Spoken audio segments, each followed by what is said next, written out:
সুপ্রিয় দর্শক, আমি আপনাদেরকে ধান নিয়ে একটা ভিডিও দিব এবং ধান নিয়ে আরও ভিডিও দিছি এবং সুন্দর একটা ধান। আমরা যে ধানটা করি এই ধানটা, এই যে দেখেন ধান, এই ধানগুলা কিন্তু আমাদের খাদ্য এবং কৃষকের সম্পদ। এই ধানের উপরে কিন্তু কৃষক নির্ভরশীল। কৃষক যারা আছেন আমাদের এইভাবে ধানগুলা করতে পারেন এবং এই ধানগুলা কিন্তু 98 জাতের ধান। এই ধানগুলা কিন্তু অনেকেই করছেন এবং সুন্দর ধান। এই যে দেখেন, এই যে ইজাগুলা দিছে কিন্তু সুন্দর। এই যে দেখেন, এই যে শালগুলো কিন্তু বইরে আসছে। এই দেখেন শাল, এই ধানের মধ্যে শাল বইরে আইছে। এখন ইনশাল্লাহ সুন্দর ধান হইব এবং ধানগুলো অত্যন্ত সুন্দর বার হয়েছে এবং বাকি সময়ের ভিতরে ধানগুলা বাহির হইব।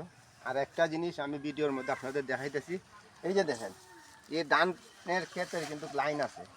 এই লাইনটা কিন্তু আমি ফাঁক দিছি এবং কৃষক যারা আছেন অনেকেই কিন্তু ফাঁক দেন। ফাঁক দেওয়াতে কিন্তু এই লাইনের, এই যে দেখেন ইজাগুলা, ধানগুলা হইব বেশি এবং পুষ্ট হইব।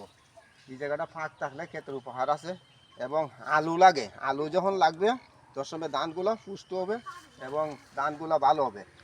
এই যে আরও দেখেন,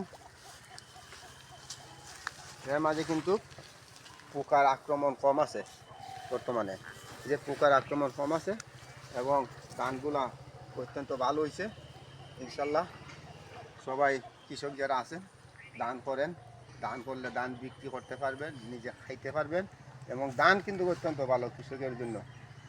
এই ধান আমাদের কৃষকের সম্পদ এবং খাদ্য আমাদের। সুপ্রিয় দর্শক, সবাই ভালো থাকেন, সুস্থ থাকেন। আসসালামু আলাইকুম।